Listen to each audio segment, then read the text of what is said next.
All right, we're live. Okay, 1 second. Okay. You ready, man? All right, so what do you want to start with? So, what are we going to talk about today? I want hardcore arguments, bro. Hardcore. Well, given we don't disagree about too much, there's Which only is a few things we disagree about, which is not a good thing, by the way. It's not good that we agree with which each is other on not a good everything. thing. You Yeah, know, I know. I feel like real true friendship is oh shit.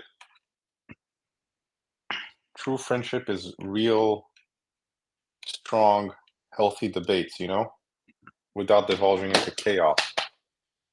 That's true. Um, I mean, we ironed out most of them. We ironed out most of the disagreements. I feel like some of the disagreements we have is I think abortion is one, right? That's true. I'm Yeah. I'm more like zero abortions, not even for like, not even for extreme cases. Um, Yeah. I mean, extreme cases. The only extreme case I think I'm pro is if to save the mother's life, where it's like literally both are gonna die, technically, like or one is gonna kill the other. I don't know, so something of that nature. But besides that, I'm pretty much um, I yeah. think me and you disagree a lot about Nietzsche. Um, Explain. We don't disagree with well, we disagree on his interpretation because you never fucking give an interpretation of it. You never say you say yeah. Nietzsche is the best. I'm like, okay, but say something. But he's the greatest. I get. Yeah. You're right. No. So I think Say Nietzsche is interesting. okay, but say you see again you're doing it. No, I was. I was gonna go somewhere. You're Jesusifying him, Yeah. There's not many. deifying Well, him. I think deifying yeah. is the right term. There are not many philosophies, I guess you could say, that go full circle, that are complete philosophies. You know what I mean? Where you don't that the engine of the philosophy or whatever gives you answers to all of your questions, basically Okay, all the okay, okay, questions that. okay. But Nathan, give us an actual Sure. No, I know. example, like not I yeah. was gonna go, I was headed in that direction. Okay, So, like, for example, the Bible is one of them, right? The Bible is a tool you can use that answers all of your questions yeah, through God or something like that. Another one you could say is like evolution, right? Why do humans act this way and that way? Well, psychological evolution, social Darwinism, they call it. Or like these are philosophies that go full circle. They give you everything you need. You have a question, you will use this. What do you call it? It's like in mathematics. You use this function, you plug that into the function, it gives you an answer. You know what I mean? yeah. Nietzsche is one of those people where he has a full circle philosophy, and you can plug his any question into his function and you'll get some sort of answer. Why do humans act certain ways? Well, it's the will to power. Power makes us feel good. It's but what I think is beyond, for example, religion and Darwinism is that not only does it explain everything, but it gives a prescription. That's why I think he's far more interesting than anything else, any other system of thought that I've come across. Because not only does he say why things happen the way they happen, but he also says we should be doing this instead. So you don't ask Charles Darwin, what should we do? He just says, this is why things happen. Hmm. Humans form friendships because of uh, better survival skills, whatever. We fuck over our friends for survival skills, whatever, social Darwinism. But he doesn't say, take this and do this with it, which is why I think Nietzsche is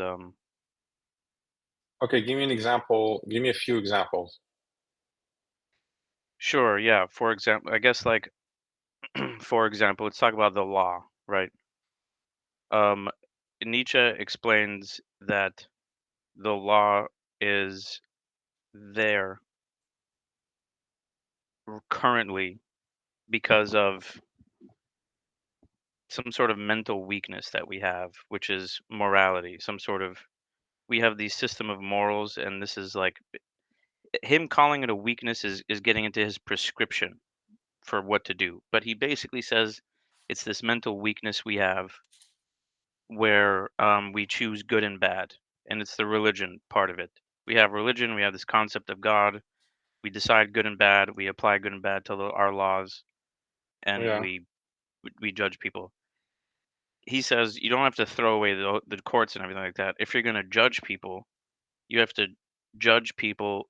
And so he says when you put somebody to death, don't say, forgetting the words exactly, don't say he's an evil person, he's a wretch, he's a scoundrel. Say he's sick, he's like ill, basically. He's sick, he's lost. And why is he lost? Because he's lost the concept of the Ubermensch. The Ubermensch for him is just an evolution of the next best possible. So if you So think about sorry, all, before you jump to the Ubermensch concept, I do want to pause you here because to show you how much the Greeks influence um, the philosoph the Greek philosophers influenced pretty much everyone in the Enlightenment era and Nietzsche and everything. What you just said about criminals, on how to judge criminals, that's a very Stoic approach. They were very big on that. he's And it saying, came from the Stoics. It came from the Stoics, that concept of seeing criminals. Well, you didn't. What are you yeah, saying no for? They I understand literally they have because I know the difference between two. So you could say, what is the for difference? example, you could say if we're gonna draw polar differences and talk about like just map the field. No, no, no, no. I didn't mean Nathan. I didn't mean I that they're know, not different. I meant that specific point, which is very elaborated on in the Stoic world, insanely elaborated on. And it was an innovation back then. They said, no, a criminal, yes, of course, you might have to punish him for the law and all that. And like you said, you can't remove the law, but we're going to look at criminals differently. Like Epictetus says, someone stole his lamp, right? And he said, well, who's the actual victim over here? Is it me or is it him? It's probably him because, like you said, like the Nietzsche example that you just gave, is he's sick. He could be his mother left him when his father beat him when he was a kid. He was mistreated so but and that's not what I'm getting at.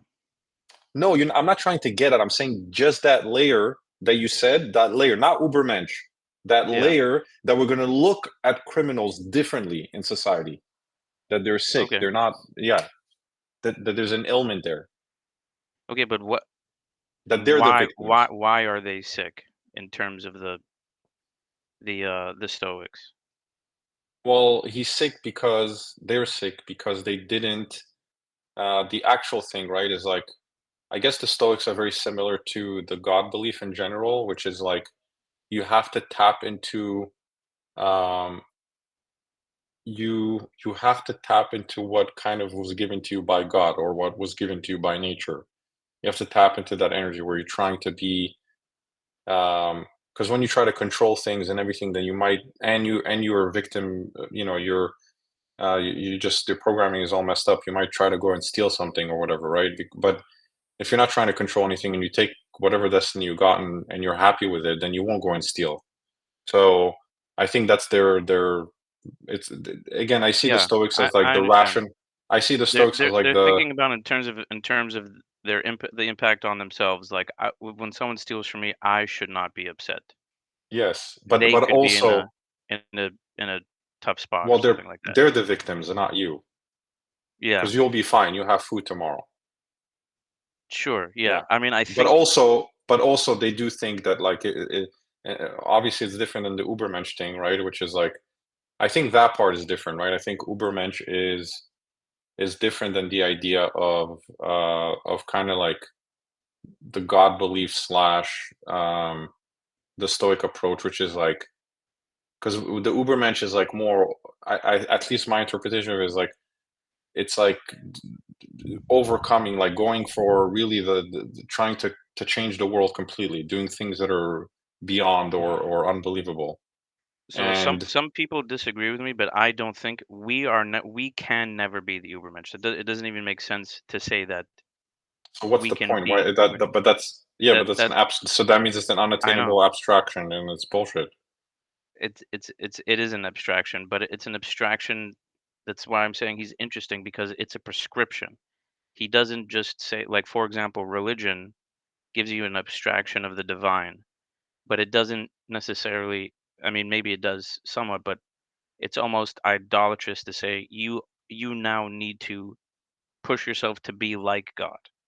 That would be sort of idolatrous in the religious context. But Nietzsche is saying that's what you're supposed to be doing. You're supposed to be aiming for the Ubermensch. So if you think about this, right, like a derivative, like a tangent, I forgot what you call it. Like in a graph in economics, they do this all the time. Like you do the derivative. Where is the highest tangent you can get, right? And all of the points along the line, Yeah. like where does the tangent become horizontal, meaning you've just maximized, right? So Nietzsche is basically saying you take all the permutations of the possible evolution of humanity, right? We're gonna evolve. In a million years, it's not gonna be me and you walking around, most No. likely. So he says you take all of the possible permutations of the timeline. I don't know if there's an infinite amount of universes. Take Yeah. all of those universes, find the best one where everyone acts in a certain way, where the evolution that we land on in a million years is the Ubermensch. We are a new species of humans that are stronger, smarter, more healthy, and our concepts of we don't have this is where he goes with it, where it becomes even a moral difference. We don't even really have good and bad anymore. And so when he says in terms of the law, when you put somebody to death, don't call him an evil person. Say he's sick. He's not healthy. He's he's denying us the path to the Ubermensch. So there's your justification for killing him. Your justification for killing somebody now isn't this is a bad guy. It's he's denying us the path to the Ubermensch. And there's your justification. So he gives you Nietzsche is extremely interesting because he gives you a function for just about any problem you could come across in his philosophy. So does but social Darwin, why I'm interested in terms of more interested in him than other, for example, functions, if we're going to call them that, than like social Darwin or Darwinism generally, is that Darwinism is just normative. It just tells you like what's going on. I'm not sure if I'm using the word normative right. It tells you like what's going on. It doesn't say do this. But Nietzsche says not only what's going on, he says do this. That's why I think he Okay, so gave us first of all, genius book. thank you for finally explaining what you think, something, saying something that Nietzsche says, because until now you've been saying you're just great. That's it. So congratulations. I really want to cheer you on a very successful. No, I Look, at mean the this. It's end of like the day, at the end of the day, I'm an Arab. Okay, it's hard to no, articulate. no, but 2 years, bro. It's taken 2 years for you to say something. 2 years, and we waited for this Twitch stream to for you to say something. Jesus, Yeah, it's yeah. At the very end of the sad, day, I'm an dude. Arab. It's very sad. I know, I know. And one day I'm gonna be a lawyer. Think about that. It's horrible. I don't I know how know, to I know. articulate points. I'm gonna be a lawyer. 2 years later, Judge, I have it, but we already sentenced him. Yeah, Uh, but I did write down some things. I don't know. Maybe you wrote down some things. I no, wrote no. down some things. So I think. Yeah. no, Sorry. but I don't know why it's not that I'm bothered by your explanation. It's just that um, I don't. I think obviously he brings up amazing points, right? And I don't know why the way you just explained the Ubermensch concept, I just don't. There's something about it that makes me uneasy about it because it's just Mm, trying to. It brings up kind of like Karl Marx vibes, which is like let's try to attain something that's impossible and unrealistic. And I don't think that's. I think that's your interpretation, Tim. So I'm not saying. I'm saying this interpretation that you just brought up of the Ubermensch is something that I'm uncomfortable with. To me, I saw it as something attainable, meaning like you're going for the highest possible ideal to completely change society. Like, for example, I think he's also writing about himself. because right, he was in a cabin all alone, right? He was like going to the depths of. I think some of the best. I don't think it's unique to him, but I think if you go into dark places in your life, the best your best ideas will come forth. Not even a question. Like some of the best ideas I've had, and it also related to just life in general. I've had where I just literally I feel like if I lost my mind 24 hours a day for 10 years, like I would write like really great things, right? So, and that's what I think he did. Wasn't he alone in a cabin for like decades? And he died from some diseases at the end. He had a really, really hard life. He was all alone also. He Yeah, was all I alone in the don't cabin. know. I don't know So about the so I how think long he was alone, but the last few years of his life, apparently, yeah, he was alone, yeah, and but what I'm they trying to think it was say syphilis. Yeah. yeah, but what I'm trying to get at is that he's writing about the Ubermensch because he sees himself as the Ubermensch, in my opinion. He sees someone that's like trying to elevate someone that tries to elevate humanity and moving forward and however it is, whether it's through whatever means you want to do philosophy, work. I think that's to him the Ubermensch. It's not something unattainable. So I don't know.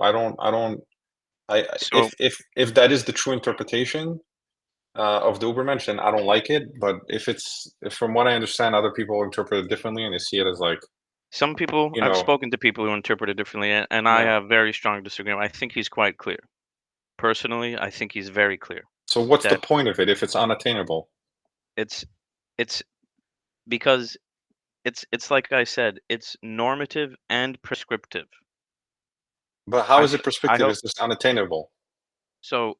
this is his point. He com- gives us doesn't compare. He basically says this is what I think is going to happen.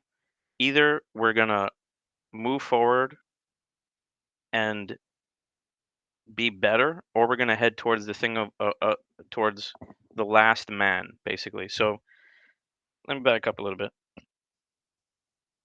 Is it unattainable? He's not saying become superheroes. He gives quite attainable goals actually, and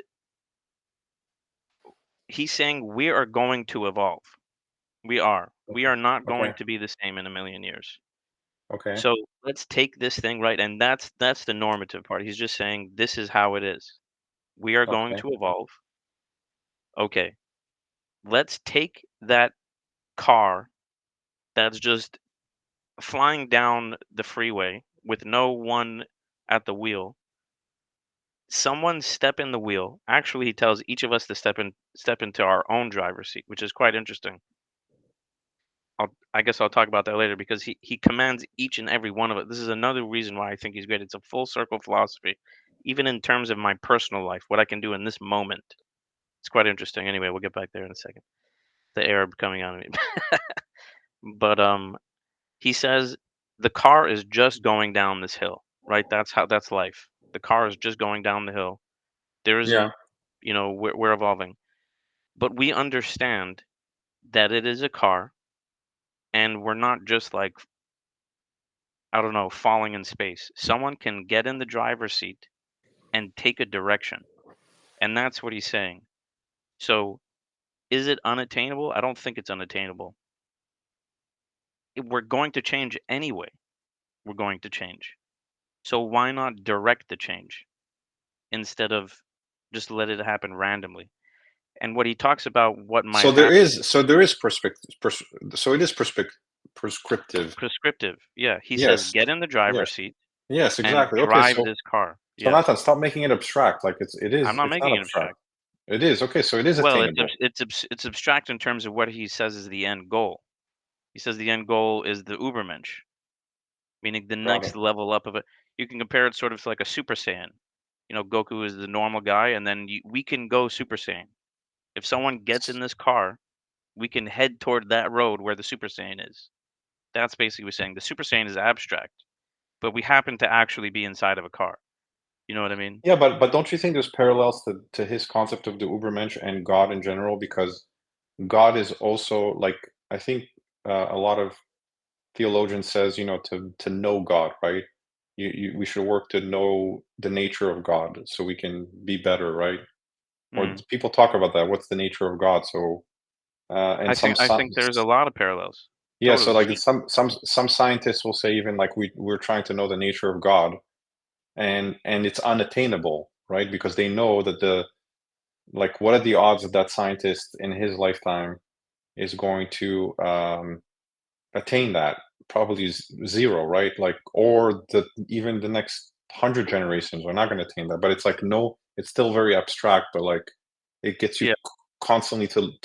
It's basically an ambitious variable. That's how I see it. totally. It's a very It it's ambitious it's variable. it's an ambitious variable because it's like you don't know what you the goal is forever, and it makes us it actually that's actually one argument. I think me and you spoke about that a while ago, which is like um, people who were religious were more ambitious than non-religious people because religious people, when it comes to God, it gives you like you can argue that the West was very much um, inspired by God, and because it's like the ultimate ambition, it's like the highest ambition possible. It's like God.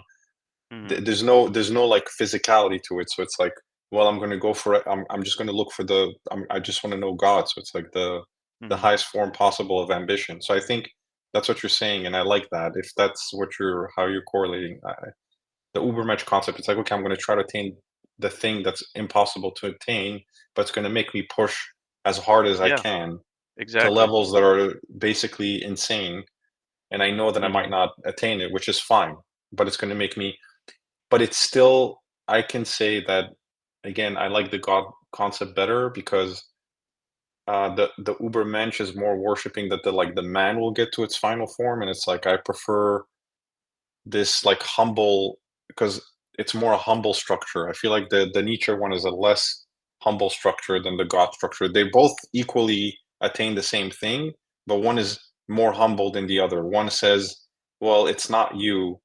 God inspires. God inspires you. God made you. Go attain the highest thing to know me, to know the nature of me."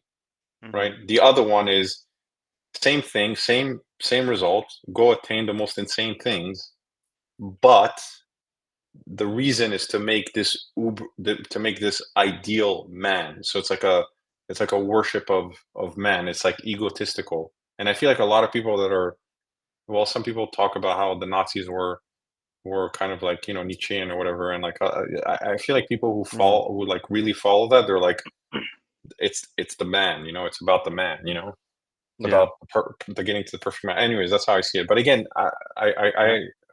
yeah, I find No, a I lot of other I stuff. don't think one I yeah, I agree with you in that it like the concept of God perhaps, where the concept of God commands each and every person, each and every second to behave a certain way, to be godly, to be not kind and da da da, da study, try to be sort of godly. So does Nietzsche's concept of the Übermensch command each and every person, every second, your thoughts, all of this kind of stuff. Do everything you can, even in your own mind, to get to the level where we can be a bridge to the Übermensch. We, in my opinion, people I've heard people disagree with me. In my opinion, is very clear. Man can only be a bridge to the Übermensch. So yes, it does command us each and every second, like religion, to shoot for the sky. You know what I mean? Like wake up with a purpose. Basically, it gives people to wake up with a purpose. But on your other point, the S, that is where things I think fall down to interpretation, maybe to individualism. If you read Nietzsche, he's very interesting. He's a very contradictory person. Um, he can be extremely humble at some times, and then at other times he can be like, "You need to conquer the planet Earth."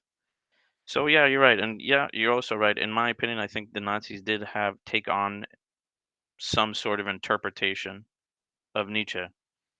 They wanted to make a type of human. They wanted to get in control of the driver's seat of evolution, and they Yeah. took a direction.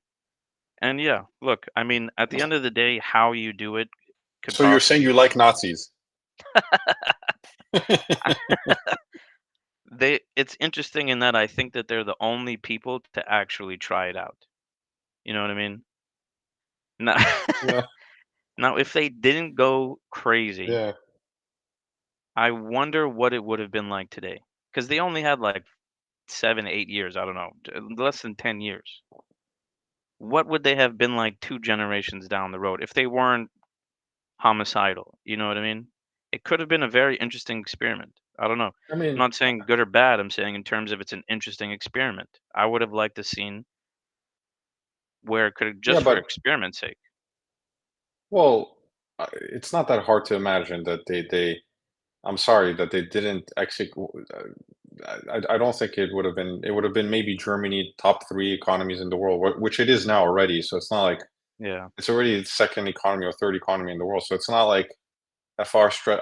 I could say that actually in those days they really fucked up because they didn't go for the Ubermensch because they didn't keep their talent. Like, what kind of dumb move is No, you're right. uh, to throw out Einstein, the greatest mind of that day, and what's his name? Who else did they throw? Oh, what's his name was part of Who didn't they throw out?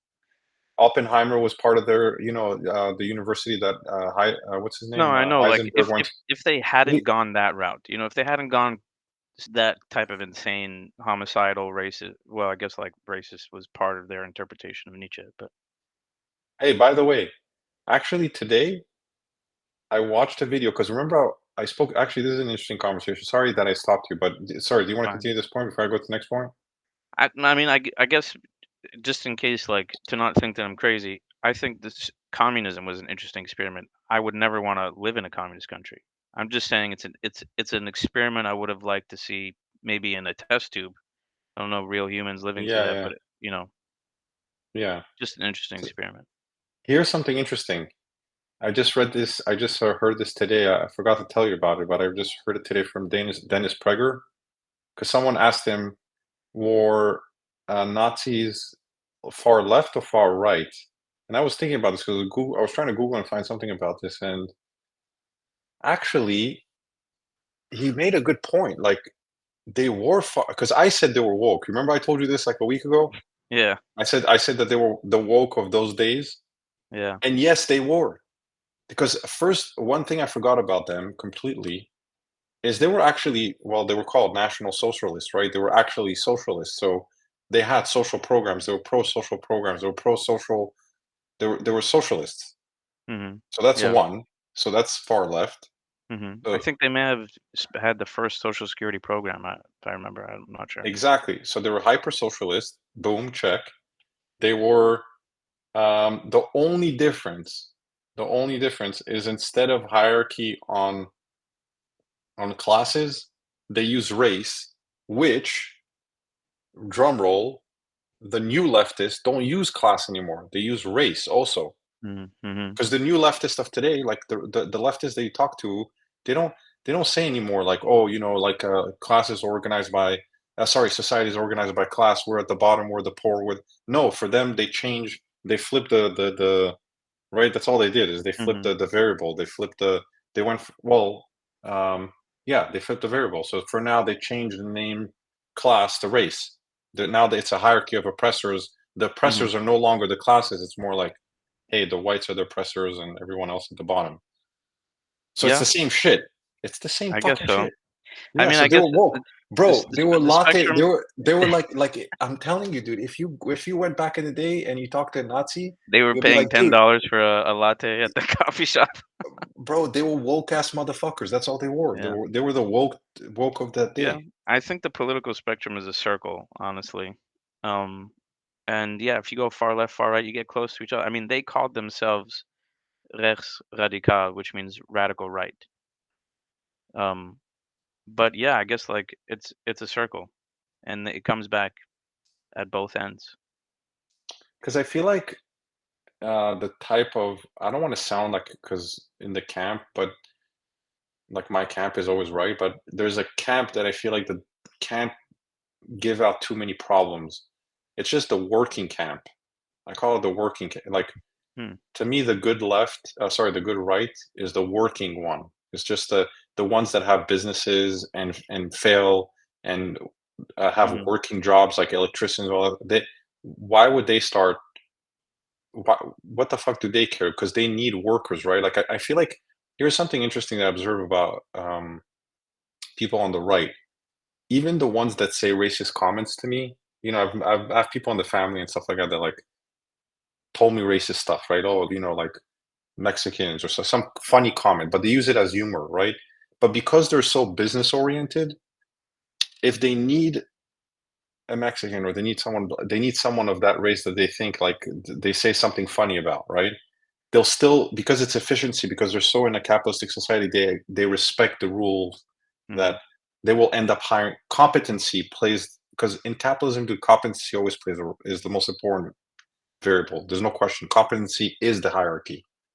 Because Hmm. right now you're a racist white guy that like runs a startup, and there's a guy that's like literally a miracle in advertising, and he's black. I can guarantee you that you're going to hire him. Like, there's no question. Like, Yeah. your racism is going to take second seat because you need your company to succeed. Your whole family's not going to be fed, and this guy could save your company. Like, this happens all the time. Like at the end of the day, that's my Yeah. opinion, that the hierarchy in capitalism is competency. If you're competent, you're at the top of the hierarchy, and people Yeah. notice that. I agree with you. I think there's also in American history. I mean, people will disagree, obviously, but this is my feeling. There's a unique type of American conservative that I think is different from like conservatives across the world in that they're constitutionalists. So you look at like right wing people in Europe or something like that. They're like nationalists. I want a country for Italians or for French people. That's how I feel. In America, we don't really have that. We sort of have this like semi right wing constitutionalist person. The American Constitution is technically its text is neutral for everybody. So I think you have in America this neutral sort of right wing person that believes in the Constitution and yeah, dang, I was going somewhere with that, but I forgot where I was going along the way. But yeah, generally I think America has like a very unique right wing. A lot of people would call it racist, obviously, and a lot of people would disagree with me if you're on the left. But from I think that's unique to America, you know, this type of right wing, freedom loving, constitutional person doesn't care where you're from exactly. Come from Ghana to Yemen to China, doesn't matter. If you work hard, you identify as an American, it's fine, you know. And I don't think that really exists in other countries. I think it's probably because other countries are based off of nations. I think America is one of the few countries that's not a nation, really, in the international sense of the word nation. Got it. Okay. Okay. So I see. It's interesting, actually. Yeah, I never thought about that. That like it's true. The far right in Italy, it's like Italy, we're the greatest. Like we've been the greatest for thousands of. Yeah, right. It's like very. Hmm. I think we're less so like this, right? Yeah, I mean, it would Uh, be hard for Americans to suddenly create a nation. You know what I mean? What would the nation be? Protestant? Not really. White? What the hell does white even mean? Um, People hate yeah. Irish if they're I don't know. We Poor don't really have Irish. it. They really. They're. People forgot how they were hated on. And have you ever seen ads of the Irish in the 1920s and stuff like that? Yeah. I Yeah, mean, it's that's my funny. point. We don't really have a nation here Yeah, we don't have a in the nation. Yeah, yeah, international sense. yeah. I agree. And I'd like to interview a white nationalist someday and say like, if you had your way, how are you going to define your nation? You're going to give people the skin color test? Because there are you and me both know there are Arabs in Syria, blonde, blue-eyed people in Syria. So what happens with those people? It'd be interesting to interview a white nationalist, see what they see what their nation means in terms of an American context. Yeah, You know what I yeah. mean? Doesn't really make sense. Okay, so what's the points that you wanted to bring up? And then I might bring up the controversial one that will get you fired. So I was thinking about Yeah, this, right? yeah. Because I read about it recently in the Okay. Bible. So there's the parasha called Mishpatim, right? I don't know what it is Okay. in English. It's in the Exodus book. Mishpatim. Let me ask. Let's see. You know what's interesting? Uh, When I was reading as you're looking it up, I mean, it means ordinances or laws, the the translation, Mishpatim is, yeah, it's laws. It's laws. Yeah. but I don't know what part of the.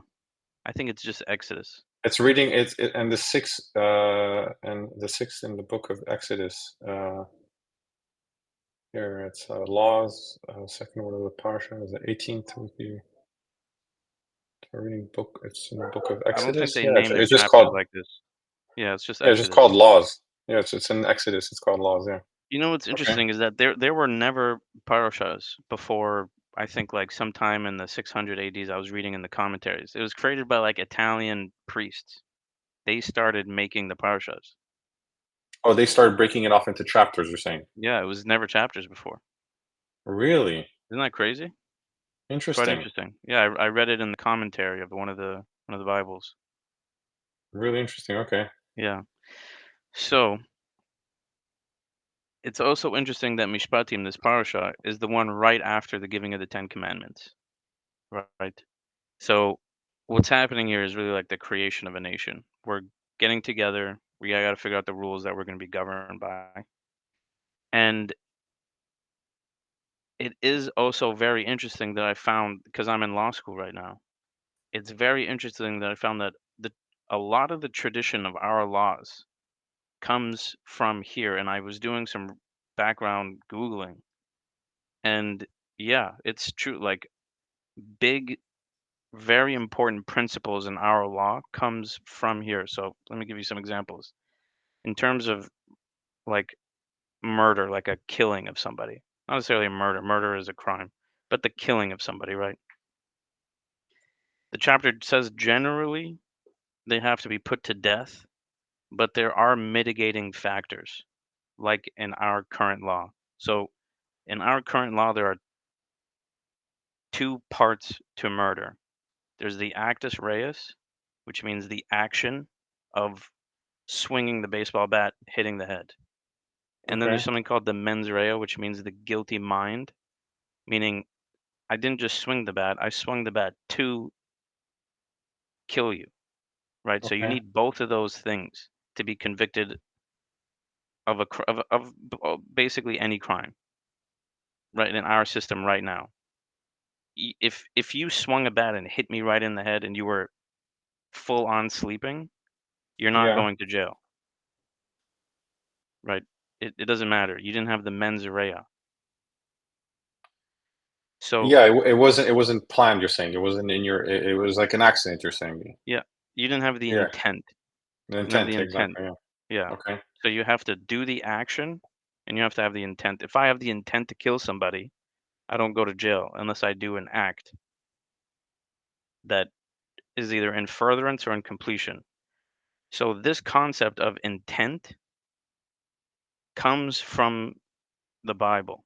It's not doesn't exist in Roman law.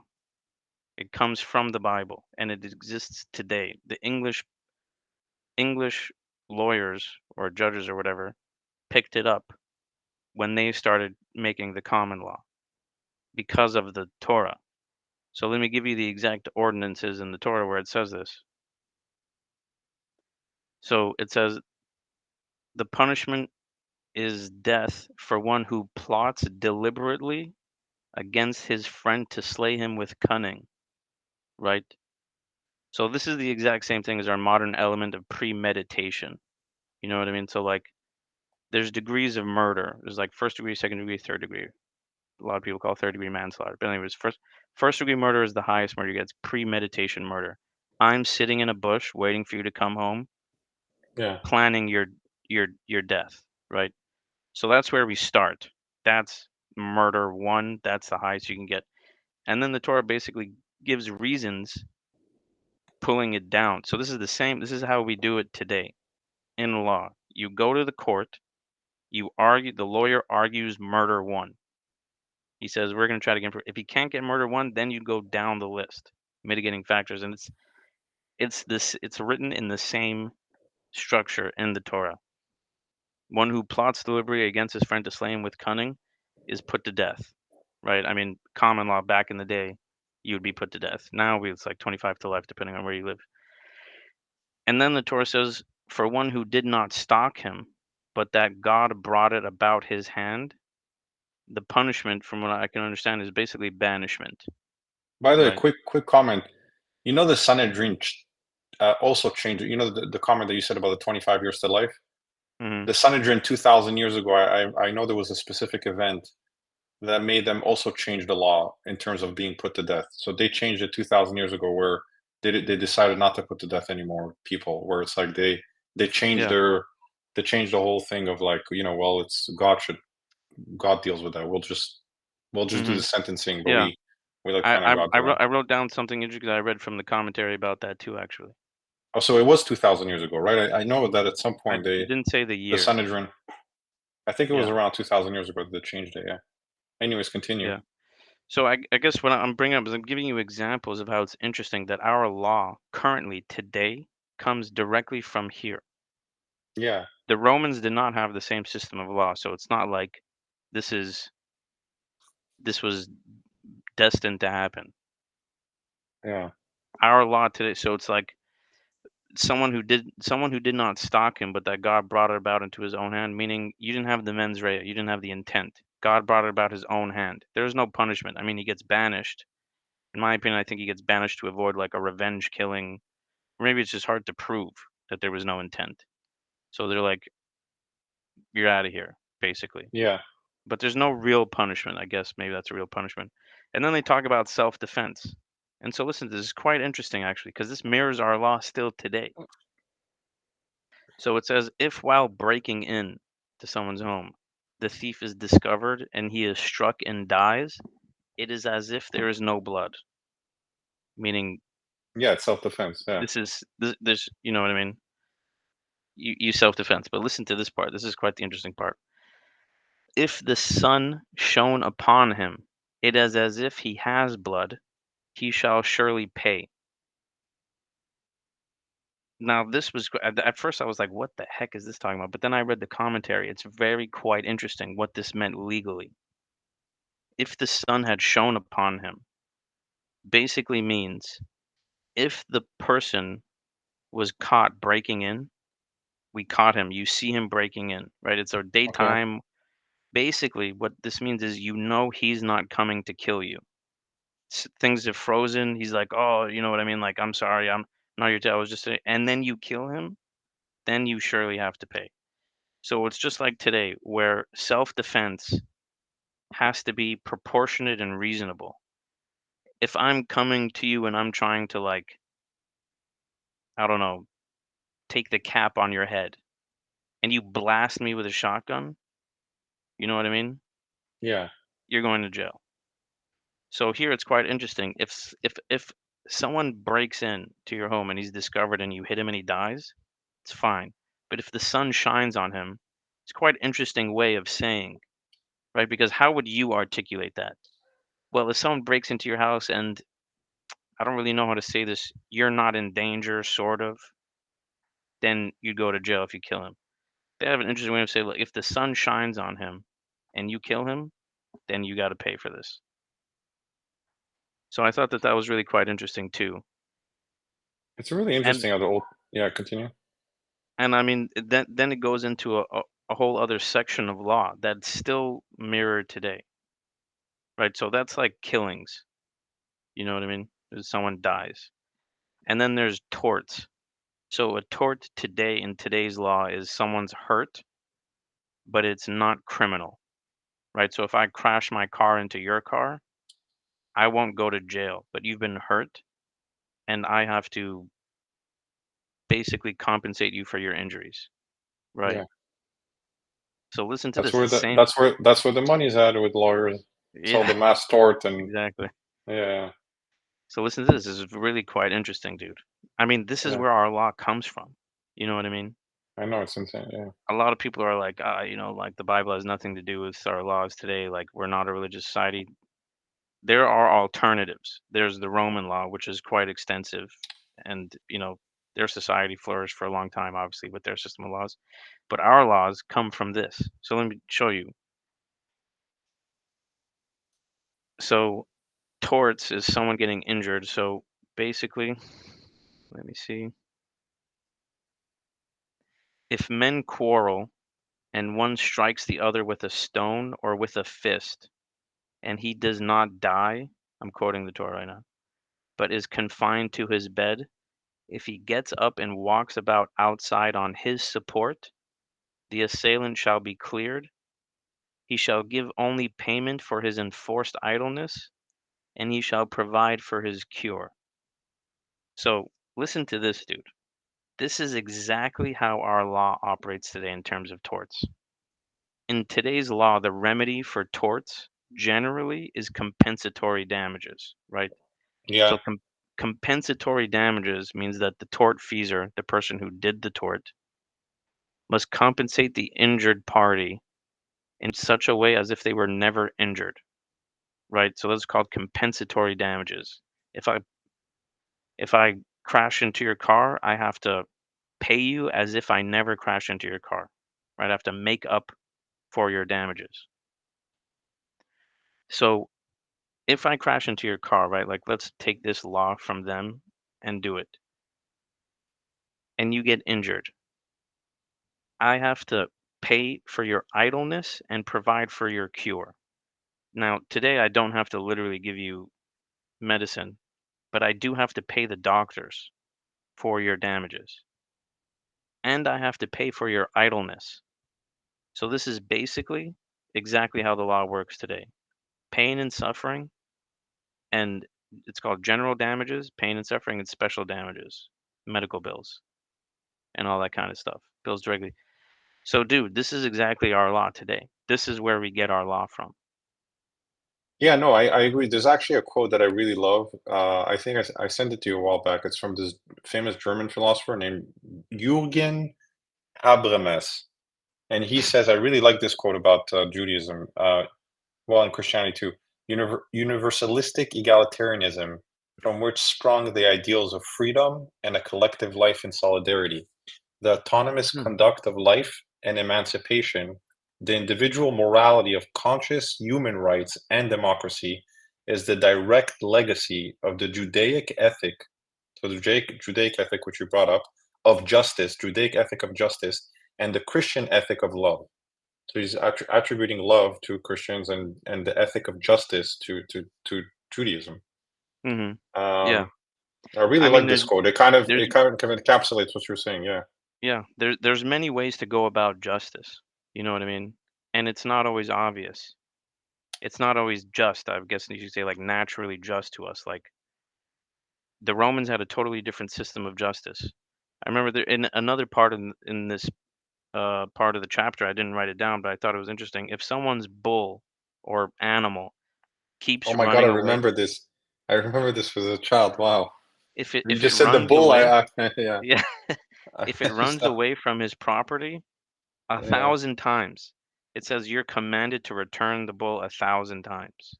yeah, Even if you're annoyed and all this kind of stuff, you have to return the bull. Legally, that's on you. If you take the bull, you have to pay for it. You know what I mean? You can't get unjustly enriched. We still have the same type of law in America. yeah, Yeah.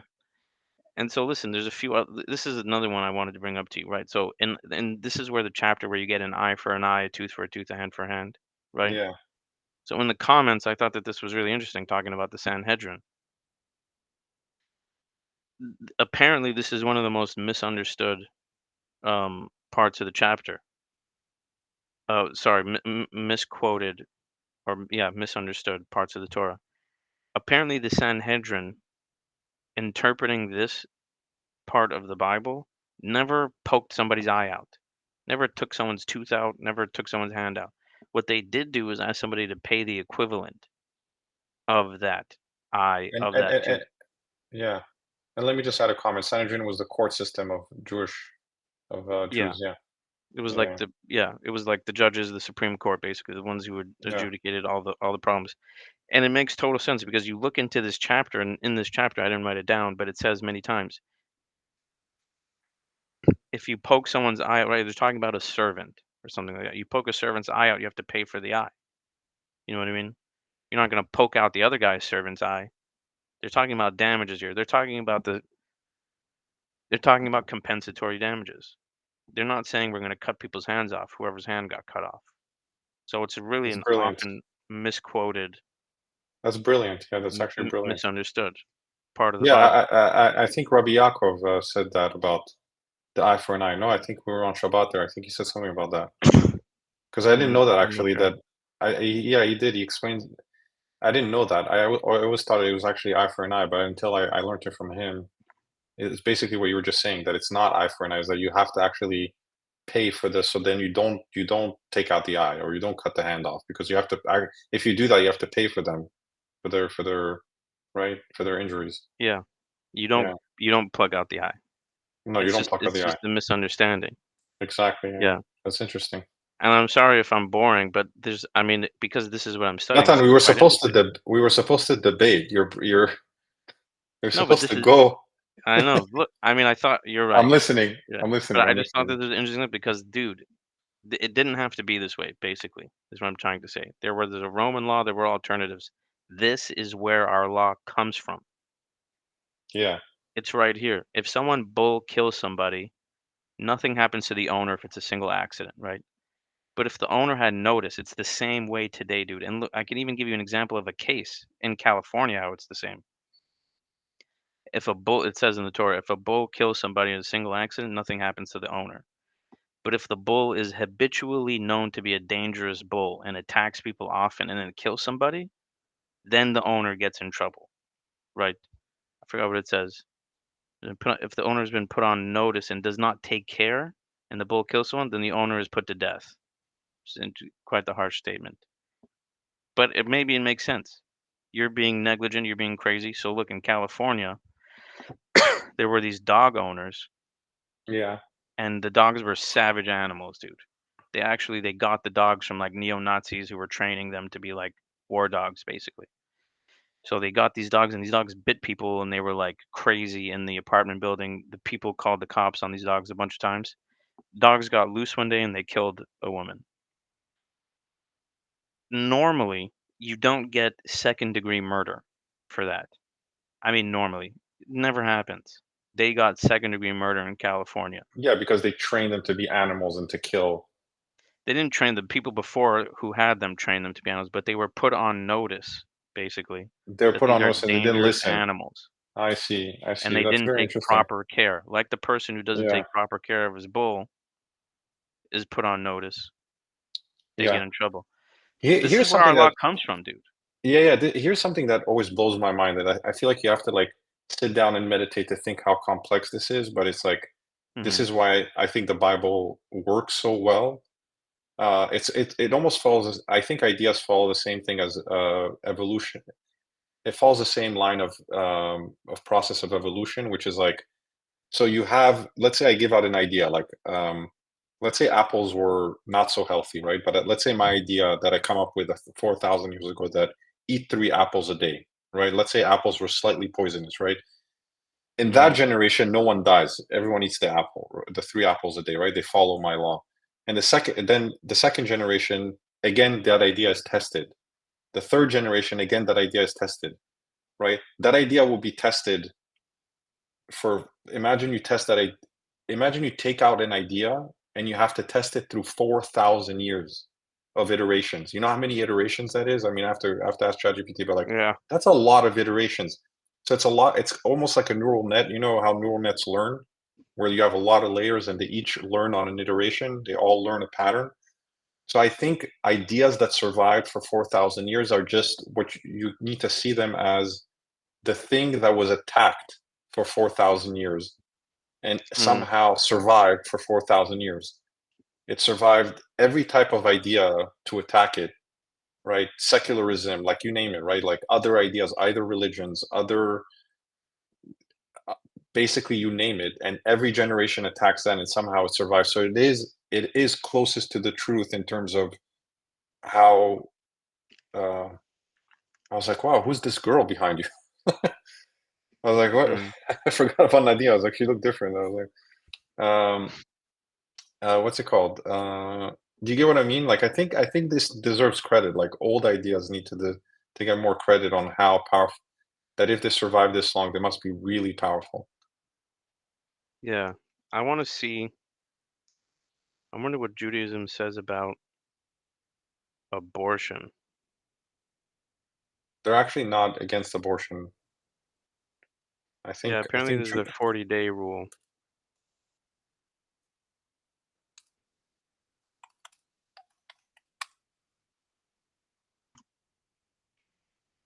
yeah, it's So very we get. nuanced. I think it's more gray with the in Judaism.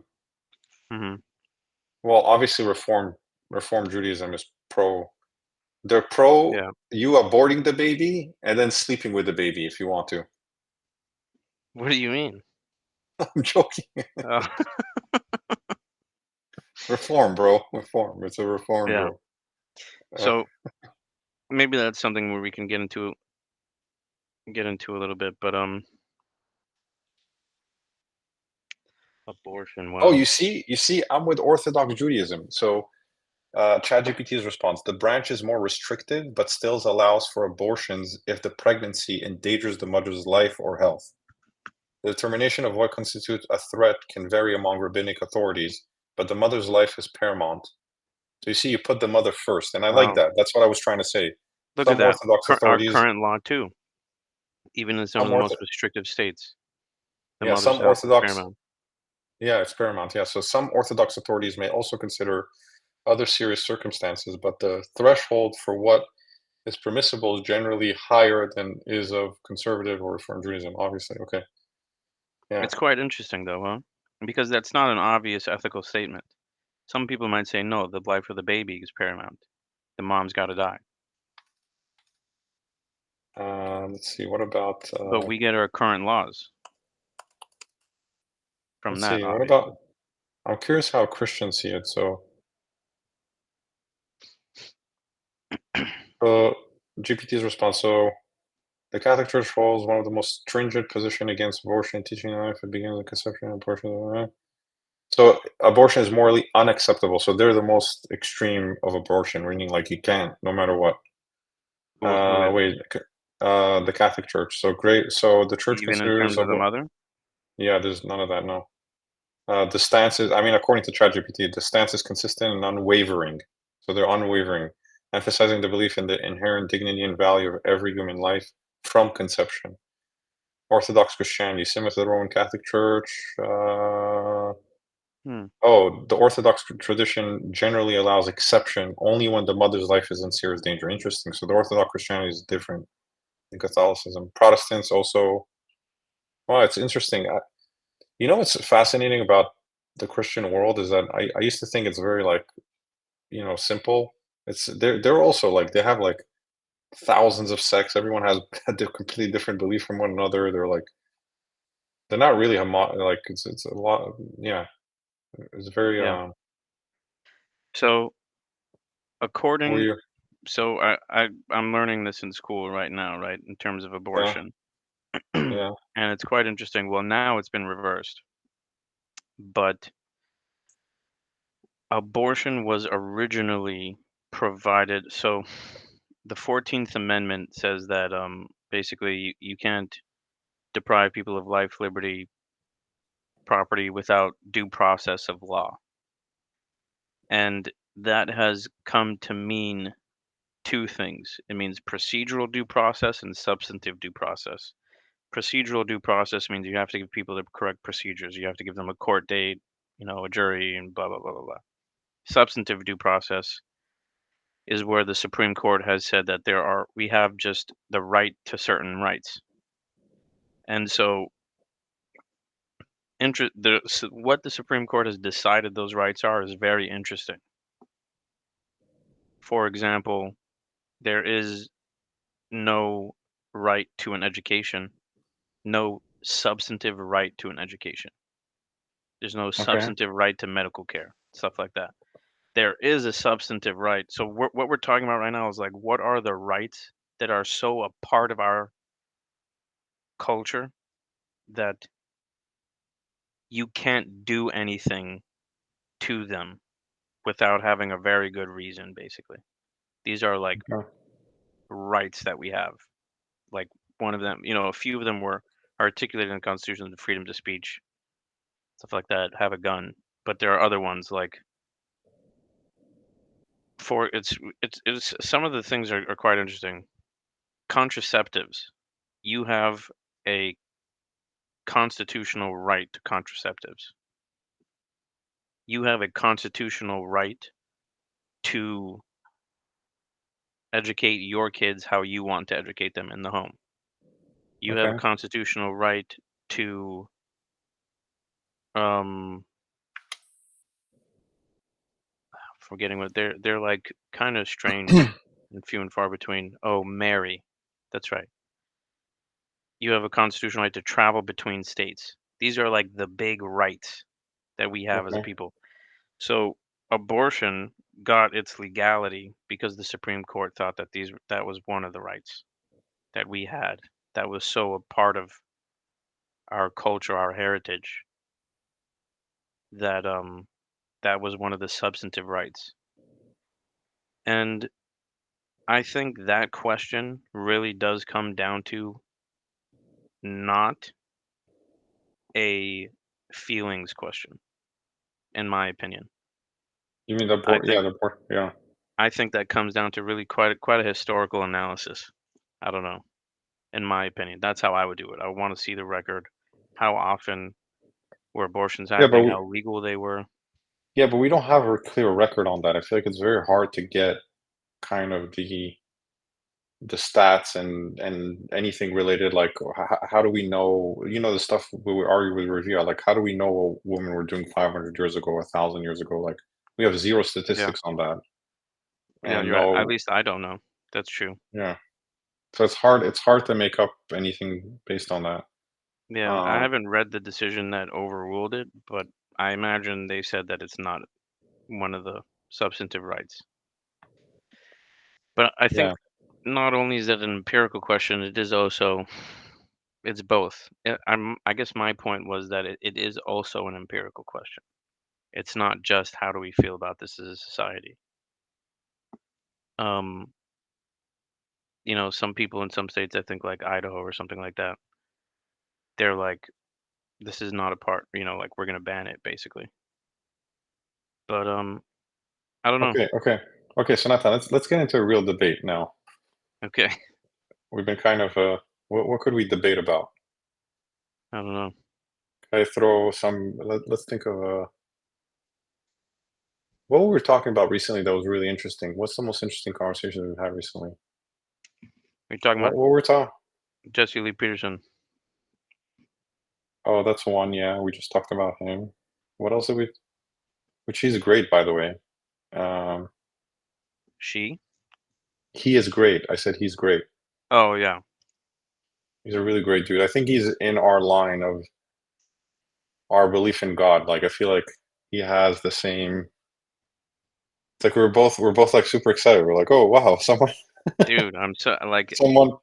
No, because I was arguing with Jonathan on the whole tzaddikim thing, and we were going back and forth on all that, and finally meeting someone religious that agrees with us, which is like we're like, okay, we don't yeah, want to be religious about the religion. We want to be religious about God, and then the rest should be up for debate so that we don't become dogmatic. Because I thought about another thing. Like, you remember when we were into Christopher Hitchens and all those guys, and we were in our militant atheist days? I think we did have. I don't want to say we were wrong.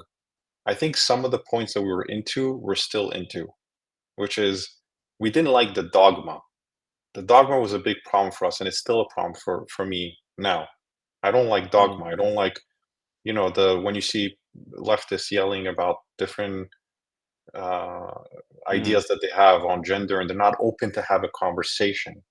mm, It's someone not being open about having a conversation is the dogma, in my opinion. It's when society gets stopped and the knowledge of trying to understand God or knowledge of moving forward gets stopped. It's like, because no, sorry, you can't bring this up. We can't have a conversation around it. So, in my opinion, a really strong belief in God leaves room for everything else is on the table. We can have conversations and we can have debates or and try to get to the truth. Because what's the point? Again, me and you are big into debates. There's a reason for that, right? We're big into it because I it's partially of what we're saying, right? Humanity will move forward better if people could talk and people could learn from each other and people could have um, painful conversations, right? That's how you move forward. So dogma, I think, is the anti of that. It's like, hey, nope, we can't talk Mhm. about this. This is a paid shot. So what I think Jesse Lee brings is my point. Both of our points that we were talking about for a long time is just like, I mean, at least I'm developing that over time, which is like, hey, no, no, no, no, no. This is God is my religion, and not only that, it's the only thing that actually makes me feel like I feel like that's the right way to live. Like, you know what I'm talking about? Did you we spoke about this, right? When you tap into the like God power, like you when you're channeling and you're not complaining anymore and you let go and you know that he is the king and like you let go of like trying to control everything and be God and like so anxiety goes out the window. You stop judging people because you're not God. You start feeling better about what the circumstances that you have in life right now. It doesn't matter what they are, whether you start accepting that, right? So it's like this whole thing that comes from it, and then it gives you the gift of not being dogmatic, because yeah, sure, we're not going to argue God, but besides that, hey, let's get going. Let's talk about it. Yeah. I mean, I think you're right. There's no disagreement for me. I love Jesse in that I mean, he's dogmatic about a few things. One of the things I really want to try to challenge him on is he has this woman thing, but in general, yeah, I mean, we were talking about this in terms of idolatry. Um,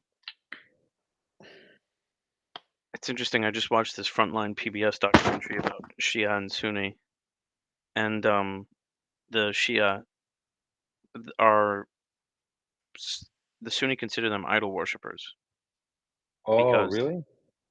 yeah, they believe in like holiness of Ali and stuff like that, and Oh, so yeah.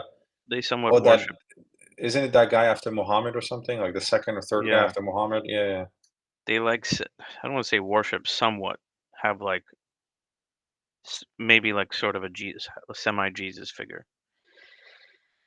And as I'm watching this documentary, I thought it was really interesting. Like, I know this sounds counterintuitive, but the Sunni seemed less dogmatic because it appeared to me they didn't have this. When you say to yourself, this human was perfect, he's divine, it sort of cuts off this thinking. You know what I mean? You kind of, ideas come in like packages. You're throwing out a whole package of sort of this anti dogma way of thinking where a Sunni might say, I'm not sure about that. That guy was not divine. That's a little bit idolatrous. You know, I'm not interested in that." But the Shia is like more dogmatic on this case. So dogma it ruins like reasonable critical thinking. And as much as we have to get away from dogma, which is why I really hate like the polarization left, right, atheist, religious, and where Jesse I think fits in quite well because he's not very religious. He's just a believer in God. You know, he doesn't even think necessarily Jesus is God. Just some sort of like really holy guy. Maybe he's like the bridge to God. That's what he's actually said. He said he's the bridge to God. Where he calls him our big brother.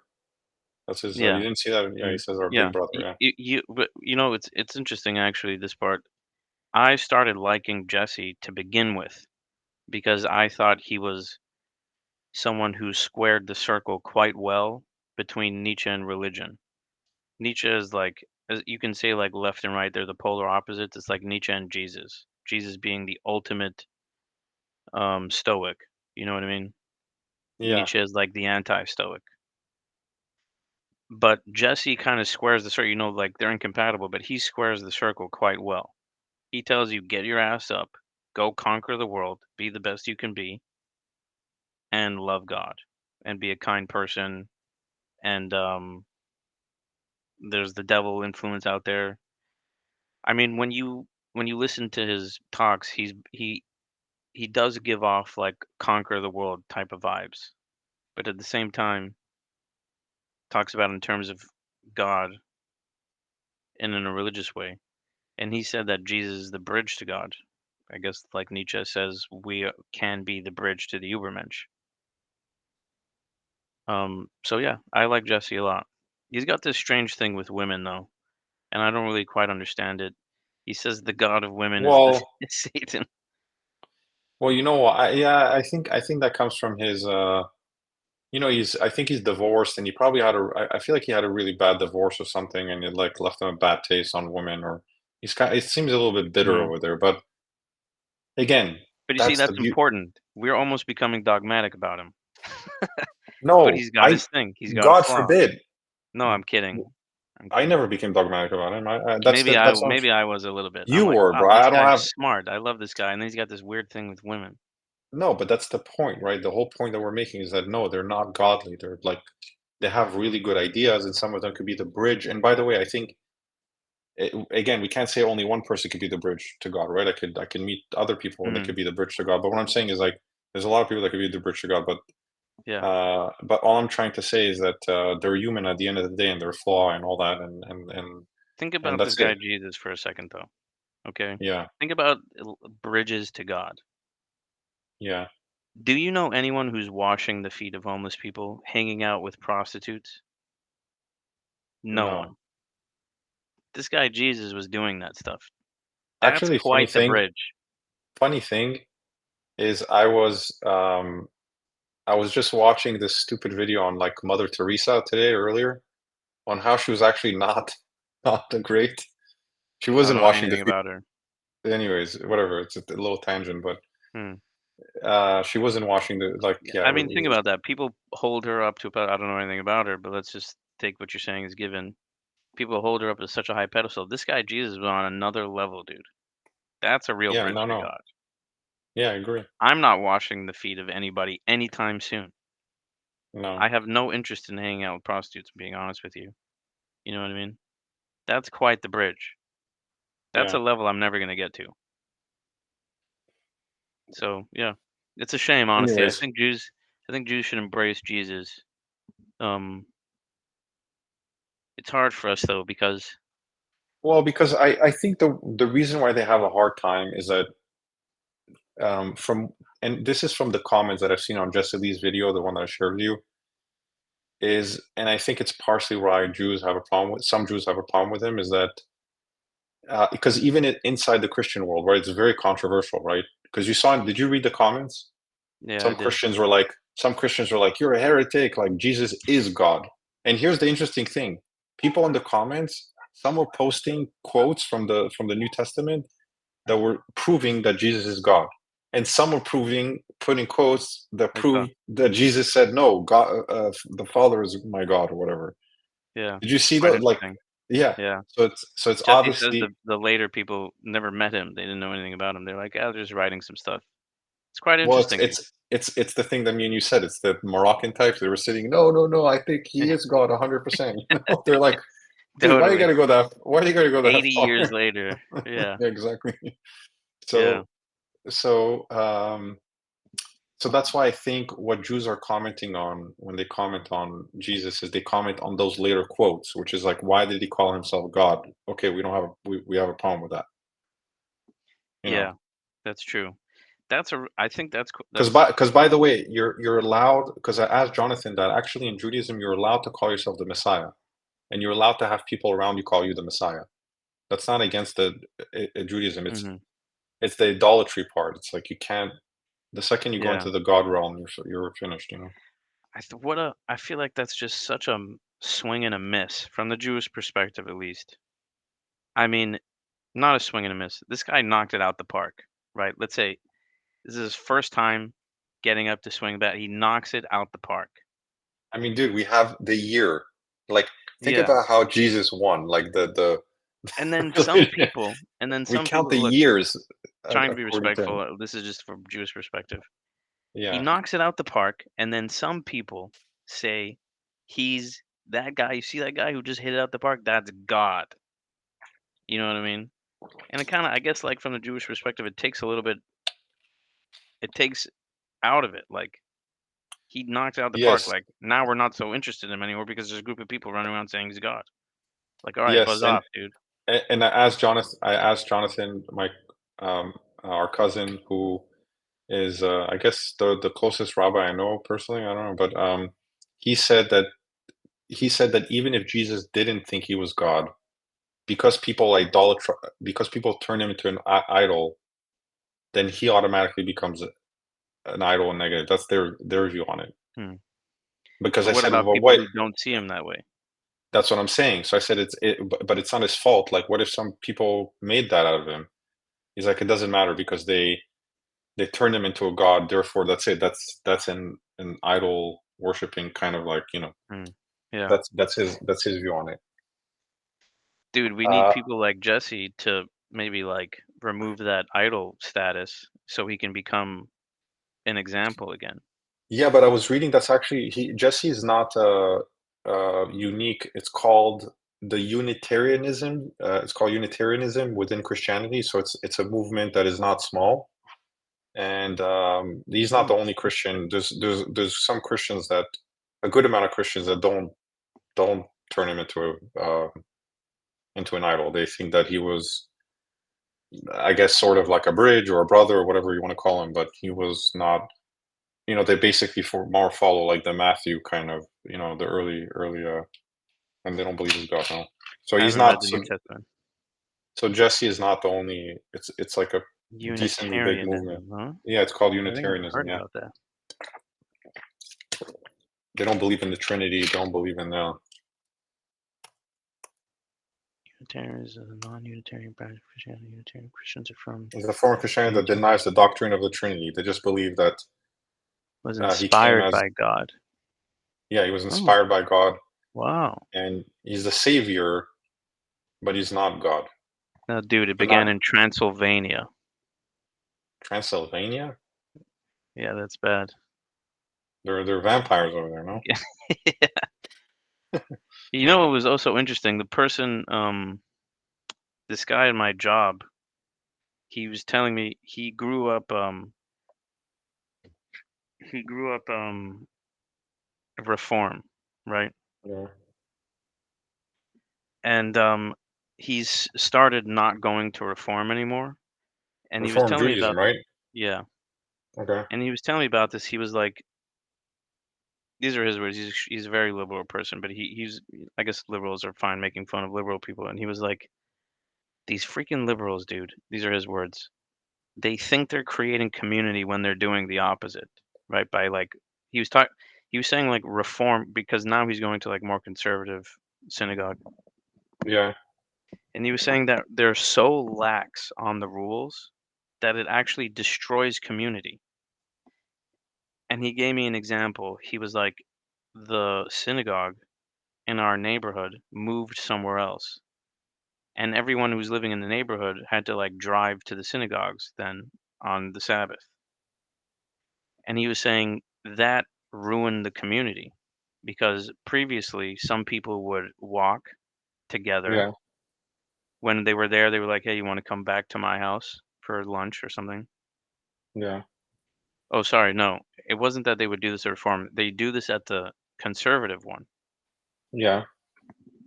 And I just thought that that was interesting, like by it's quite counterintuitive.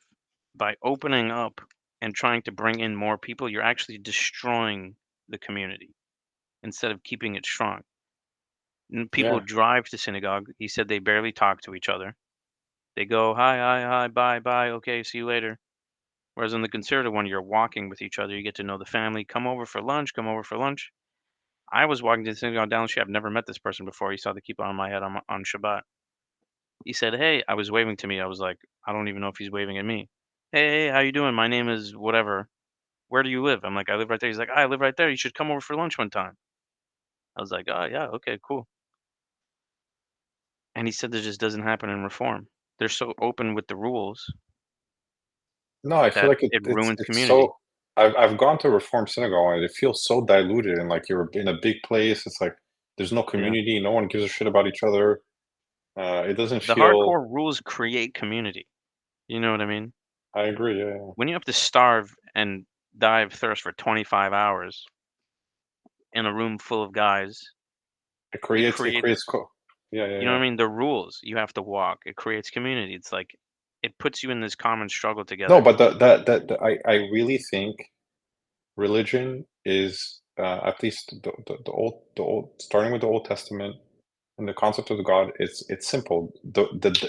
If you write down all the stuff that the devil is when they talk about the devil, it's dopamine. When I'm just talking from a pure um, and from and the heaven, right, the good is restricting dopamine. It's friction, it's pain, it's like overcoming pain, uh pausing pain, Yom Kippur, fasting, Christians, Lent, whatever, all that stuff. It's like it's basically restricting and adding friction to your artificial friction to your life, so you can overcome and be prepared for, right. That's what I feel Mhm. like good and evil is. And in my opinion, why they're of the devil is they're like, no, don't restrict anything, enjoy your life.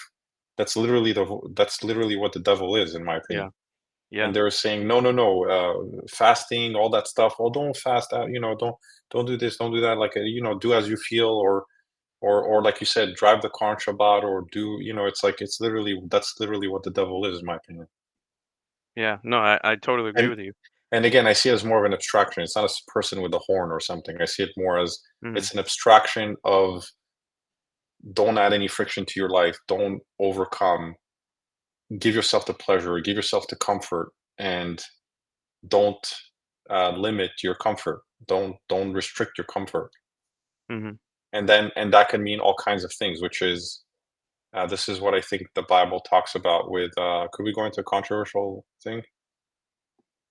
Yeah, yeah, I guess so. No, no, let's not go there. I'm Yeah. not comfortable either. But Yeah, I anyways, mean, what I thought was interesting is that it yeah, destroys the feeling of community. yes, it does. Isn't Yeah. that counterintuitive? No, it's not. You know why? Because think about who builds the best friends in the world. Like, friendships that are like, it's more than family. It's in the army.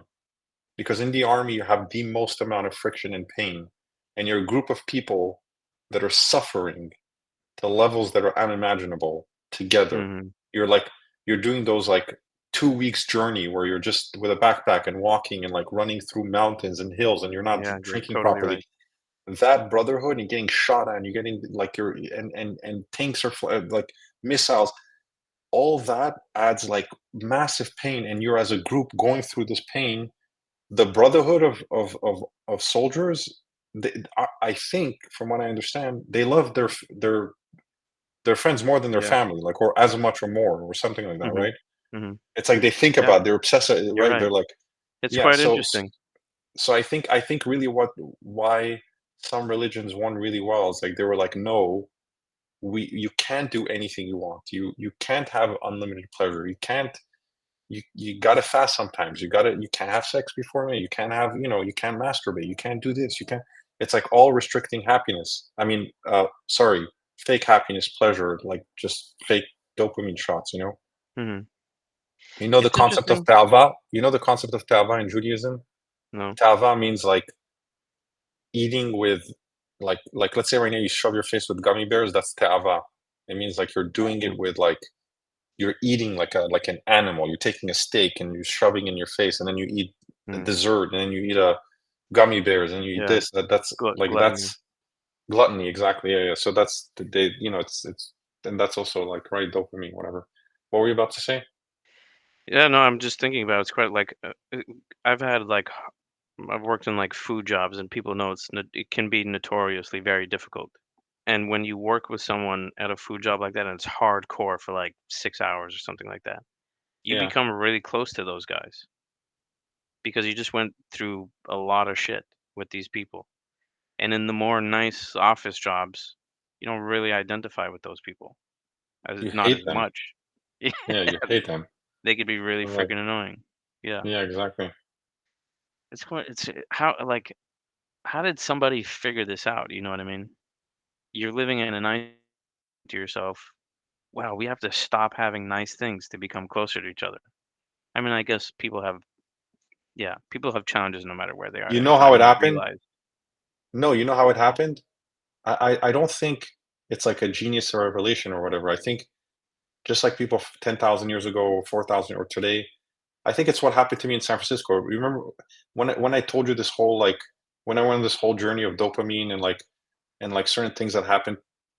I went in a very dark place when I was living in the Bay Area, and it's because yeah, I was on a dopamine treadmill, right? I was like taking Adderall every day. I was um right, watching porn, like all like I was very stimulated. Coffee, sugar. Mm, mhm, You add all these stimulations together, and then drug binges once in a while. You know, mhm, I think when you add all those things, and this is like Sodom and Gomorrah. Like I'm sure Sodom and Gomorrah was not the first city. Like people tried this out on themselves and realized that they were not healthy, right? So when you're in pain yourself and you realize that like it's hell, right?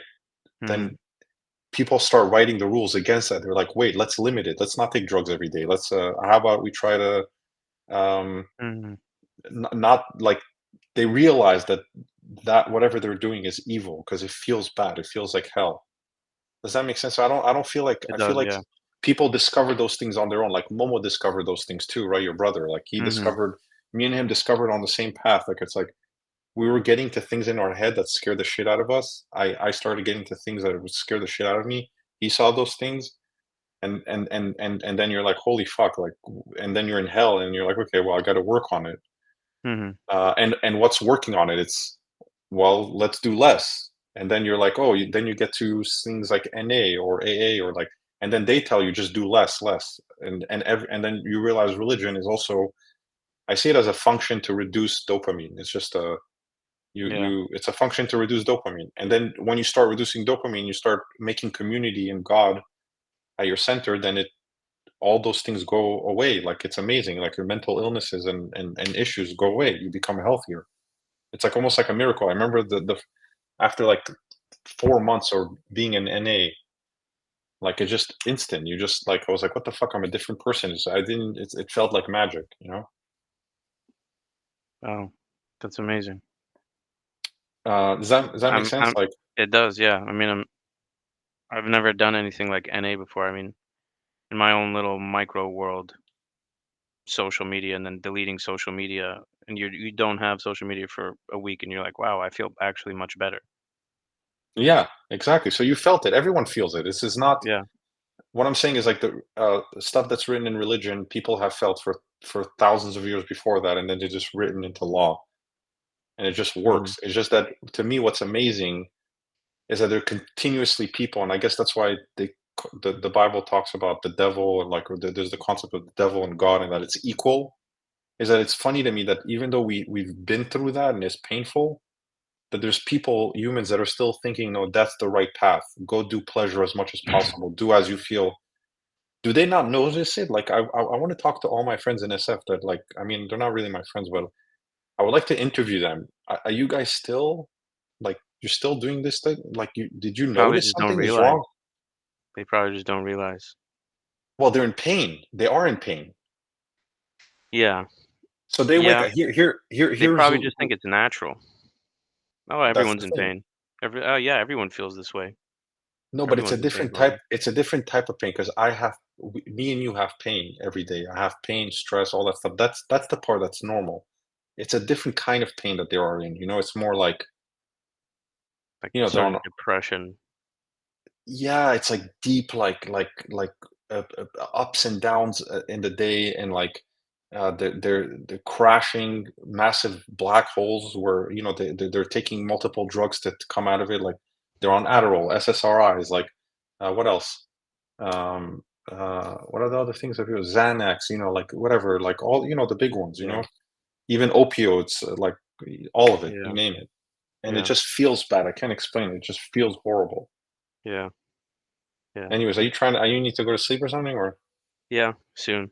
I wanted Okay, to okay, bring up let's one last thing that I thought was maybe I don't know. We could end it here, but I thought this was kind of cool. I was thinking about it. yeah, Maybe I'm an idiot, but this just occurred to me. Right. yeah. I was thinking about this. Um, a lot of atheists like to bring up like how could you believe the world was created in 6 days? Blah blah blah. You know what I mean? That's like their contention all the time. 6 days, blah blah blah. And then it hit me. This 6 day thing is actually kind of a primitive thought of evolution, right? The 6 days, I think, is just a literary device. I don't think they mean 6 days. But if you look at what happened over the 6 days, in my opinion, people were actually coming up with the concept of like this is evolution. This is how the universe progressed, how life on Earth progressed. Day one, light and dark is separated, right? Yeah, Let me see. Sorry, I wrote this down. Yeah. Okay, so think about this, right? In terms of like if we were yeah, sitting down and we were like and we thought that like things weren't just like this, that there was a beginning and that there was a yeah, progression, which is a crazy novel thought, by the way. It occurs to us naturally because we've already accepted this. But it is actually kind of a crazy novel thought that there was a beginning and that things progressed into how they are. On the first day, light and darkness, right? On the second day, the stars and heavenly bodies. So you have light and darkness and then things coalesce sort of. And then there's the stars and the heavenly bodies. That's day two, right? So there's like a kind of natural progression here. The third day, land and water are created. I just lost my place. The fourth day, the sun and the moon, right? The fifth day, sea creatures, right? Like they were like, hey, isn't that? I think that's quite a trip, by the way. We think that life well, began in the ocean scientifically. They also thought that back then, just sort of intuiting it. You know what I mean? This yeah, is the fifth day, and on the sixth day, the land animals and then humans. So this is like a really primitive sort of thought of evolution. I mean, evolution is in terms of life only, but sort of the progression of the universe leading yeah. up to And evolution. it's not, yeah, it has the right correct intuition. I think a lot of the ancients had the correct Democritus, right?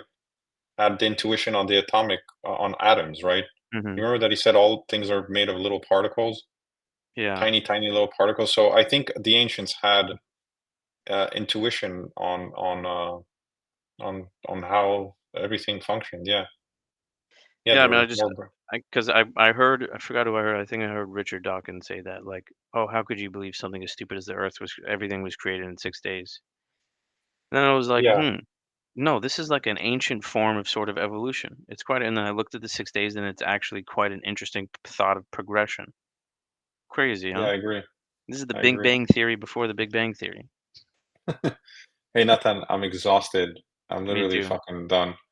I Yeah, love you, man. This was a great love you conversation. too. I'm gonna write two Jews talking, and then I'll just create a bunch of clips. Okay, I'll send it to you. Yeah, for sure. Yeah, I Okay. think as time goes on, we might get better at this. No, this was great. What do you mean? We've done a great job because we've No, been we doing did this for good. Yeah, years. We've done this for yeah, 20 years. We have 20 years of practice. Yeah. yeah. All right. No, All I right, think I Nathan. think at some point I'd also like to grill people, put them on the hot seat. You know what I Oh, yeah, mean? yeah, yeah, yeah. No, we need to bring people and I grill think them. we'd be Yeah. good at that. I think we'd be good at. Oh, me and Often you. you see these videos of people that just too they're giving them easy shit. How are you Oh, feeling today? bro. Oh, I'm feeling. No, I'm talking about We're, 30 minutes of just beating the fuck out of this guy. You know what I mean? I Making him love it. regret. Yeah. You ever existed. Yeah. All right, Nathan. But some I people love are you, man. into it. No, some Yeah, people yeah, want to yeah. go and answer the hard You know questions. what? I'm gonna try to get us an interviewer, and then we go fucking attack the shit out of him. Okay, let's do it. Okay. Okay, Nathan. All I right, love dude. you, bro. Love Okay. you too. Good Bye, night. bye. Bye. Yeah,